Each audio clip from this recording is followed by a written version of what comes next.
The exam is just around the corner, and this is going to help you ace the Macbeth question. So, there will be an extract.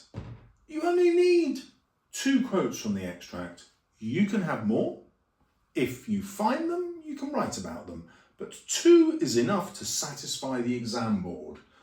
If you're writing about a quote from the extract, you need to link it to something that's happened at the beginning of the play and something that's happened at the end. Not random things, things that the quote reminds you of. You will know what the theme is from the question, or the character is from the question. Let's imagine it's a character. Let's say Macbeth. You will jump to the first important moment with Macbeth, probably when he's unseaming the enemy from the nave to the chops. And then you will look at what happens to him towards the end.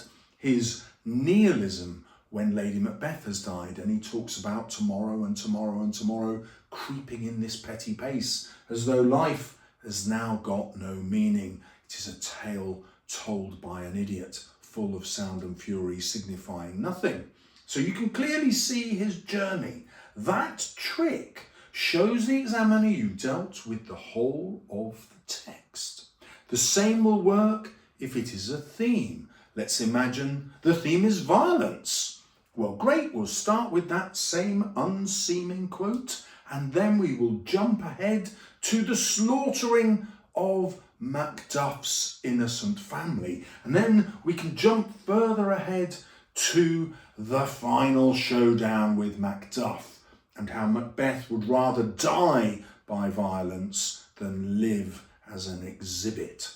So it's going to be very easy to jump to beginning and then to the end. You will do that with the first quote from the extract, then you'll go to the second quote from the extract and repeat the process, beginning and end. That would give you 6 quotes to analyse in reasonable detail. You will have a thesis statement that sets out Shakespeare's ideas, and a conclusion which will show how you've proved those ideas with your 6 quotes. So, starting with the extract is super easy. There is another way to get top grades, and that is just to blitz the quotes you know. Obviously, pick the quotes that are relevant. The average grade 9 essay has 13 quotes. The average grade 7 essay has 10 quotes. Why? Because students often choose more than 2 quotes in the extract, and obviously many more quotes from the rest of the text. The easiest way to do that is to write about the play chronologically, but you will only do that if you have practiced it before. Do not change anything if you've got success practicing something else, and if this is right before the exam, change nothing. You want to feel calm and de-stressed. Right, what does this thesis statement mean? It means pick Shakespeare's ideas and write about them. Let's see what the main ideas are. Obviously, this is a cautionary tale, warning all of King James's nobles, do not think about regicide, do not think about trying to get rid of King James I. It's a warning. Secondly, the supernatural element ties in exactly to King James's passions. This is because Shakespeare has King James as his patron, his sponsor. He wants to flatter King James, the most important person in the country, because that way riches lie. Shakespeare is a money-making machine, and he wants to stay exactly on the king's best side. So he's flattering him. But also, this plays on the Jacobean fear of the supernatural and witchcraft. He's tapping into his audience's anxieties. That's what sells news now and newspapers, and that is exactly what he's doing. Bad news grips. Then we have the political messages, 2 political messages that King James had.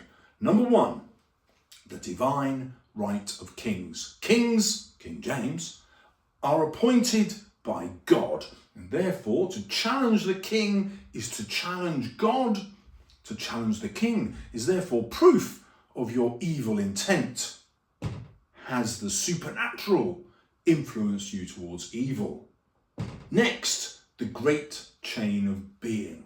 This is a theory about how the world was structured, with God at the top, then the king, then the closest nobles, then the next stratum of nobles, then middle class business people, merchants, and then others who are tied to the lands that they serve on, or the poor in the cities. Then beneath that you would have servants and slaves, and then beneath that the animals, and then beneath that hell and damnation. Why is this important to King James? Well, because it says everyone is born into a pyramid structure with the powerful at the top, and anyone who tries to improve their status is going against the great chain of being. Who was at the top? It was God. Therefore, going against the great chain of being is going against God, and that is why Macbeth is also punished for his ambition to try and improve his status in life. Ditto for Lady Macbeth. And then, because Shakespeare is the greatest dramatist of all time, he's interested in the psychology of the mental decline of both Macbeth and Lady Macbeth. What do I mean by that? Even if there is no supernatural in the play, the deterioration in their mental states feels real.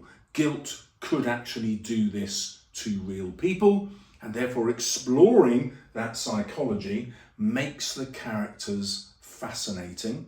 And if they are real, the watching nobles can think, yes, that could happen to me. I'm not going to pursue my desires to get rid of King James. Right, you don't need to memorize a million quotes. So here are some easy ones to fit any essay. Vaulting ambition. You've got to have that one because it talks about Macbeth's motivation. And you know that will fit every single question. You can decide whether or not that is his fatal flaw, his hamartia. I teach that ambition is not enough, and he also needs the spur. And the spur, for me, is Lady Macbeth. You don't have to take that view. You can think that, no, Lady Macbeth is not his hamartia, it's all his own doing. No problem. Unsex me here, fill me from the crown to the toe, chock full of direst cruelty. Lady Macbeth goes against the patriarchal rules of what it is to be a woman. She becomes masculine, gets rid of her sex. She tries to control Macbeth. And for this, she is punished first and worse. She is more miserable, more mad than Macbeth, and obviously she commits suicide, whereas Macbeth still dies as a warrior, even though a disgraced one. Women suffer more because in this society women are considered not just inferior, but morally less sound. This all goes back to the story of Adam and Eve, the original sin. Eve was the one who tempted Adam, and he ate the forbidden fruit, so they were expelled from the Garden of Eden. Women in this Christian theory were much worse, much more evil, much more easily tempted than men.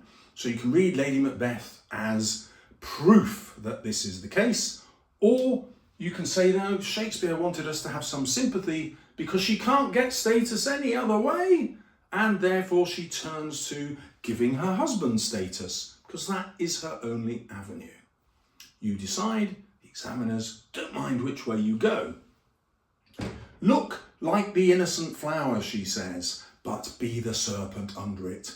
The serpent under the flower, That is Satan in the Garden of Eden, isn't it? He appeared as a serpent. And so the clear implication is women are more evil than men. Lady Macbeth is even more evil than her husband. However, this was also the medallion that King James had printed, or I should say minted, to celebrate his survival against the gunpowder plot. And the serpent represents the Catholics. Shakespeare does this because the gunpowder plot was just a few months ago when the play is performed, and he wants it to be an anti-Catholic play, again, to flatter King James. Why wouldn't you? Then we have Never Shake Thy Gory Locks at Me. This is Banquo's ghost. Why does Shakespeare include that? Obviously, we've got the supernatural again, but we've got more.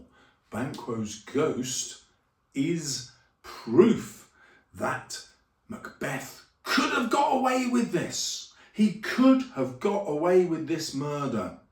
Everyone is at his court. They're all saying he is the rightful king until he says those words out loud. Nobody knows Banquo has been murdered, but they all know Duncan has been murdered. They immediately suspect Macbeth, and so they begin to turn against him. His failure starts there. It is Banquo's revenge. It is divine punishment, or it is the supernatural acting against Macbeth, taking from him the prize of kingship and ruining it, leading to his eventual downfall. Then we have fair is foul and foul is fair. This opens the play. Remember, you need to write about the beginning, and writing about this quote is an easy way to show what the context is. You can't trust anything. What looks good could actually be evil. What looks evil can actually be good. There is no certainty. This taps into the Jacobean anxiety at the time. Who might be a conspirator? Who might be a Catholic? Who might be out to get King James? Political unrest, social unrest, these are all the things going on at the time, and Shakespeare dramatises it with the uncertainty. We can't tell from the appearance what the reality is. Fair is foul and foul is fair. Hover through the fog and filthy air. He even gives it that rhythm to make it memorable, to make it stick in the mind, because people fear the supernatural.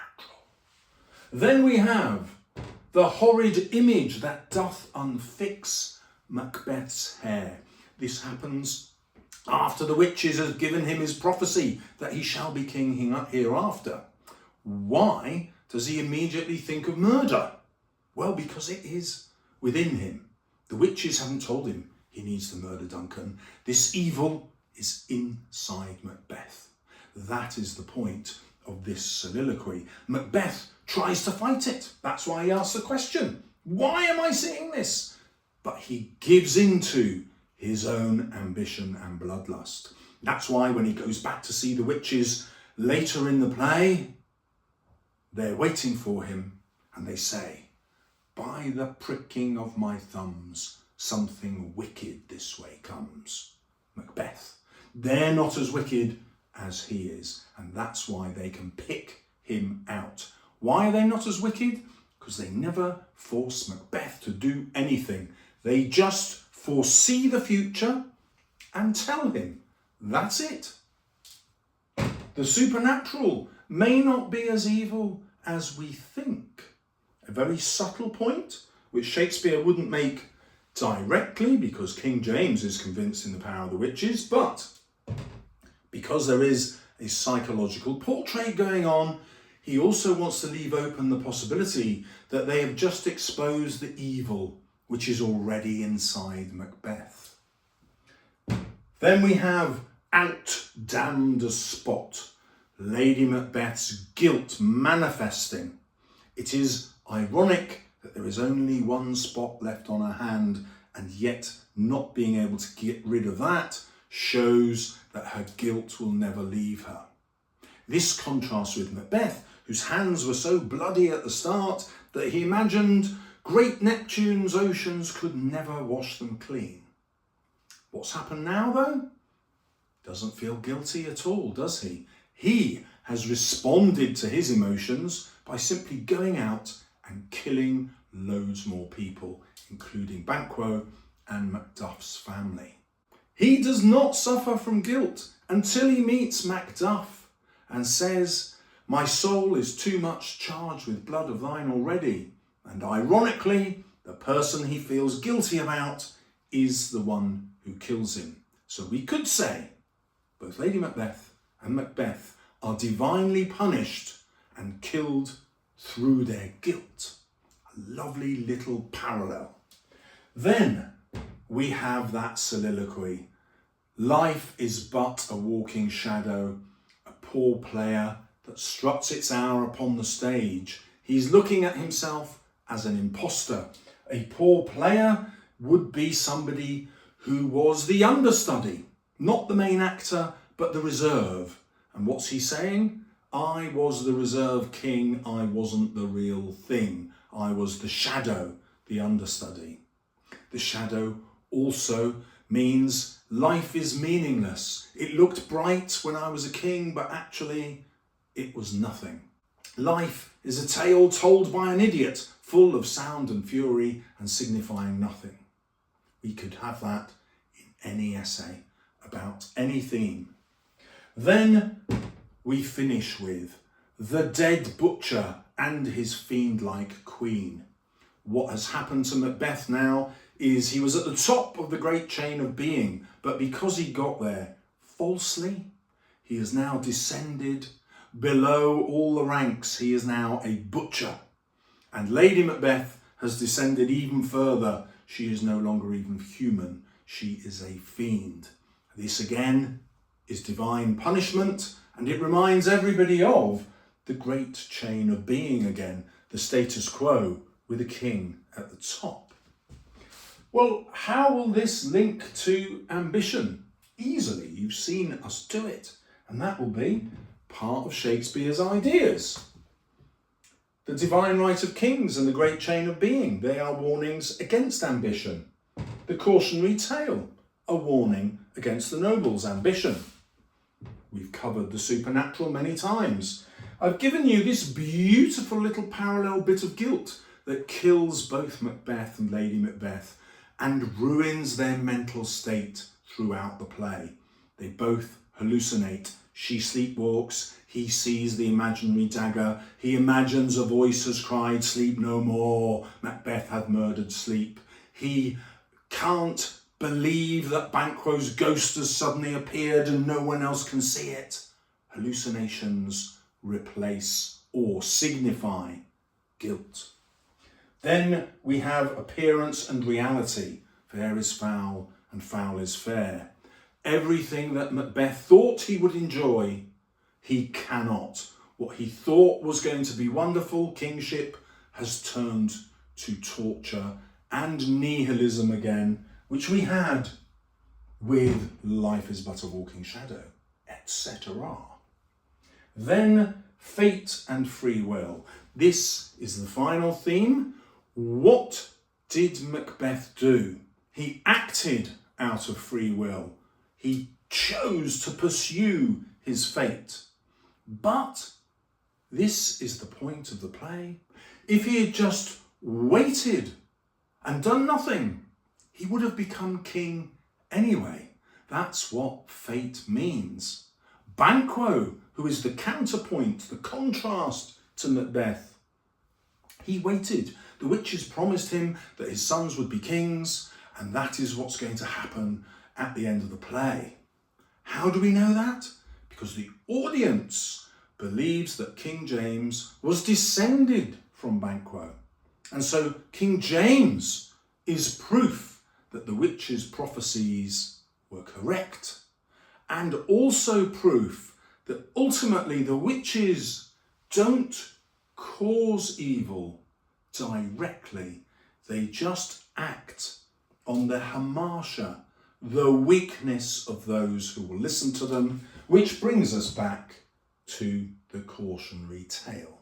In this one video, you have gone straight to grade 9, and if you're watching it just before the exam, it will be impossible to forget.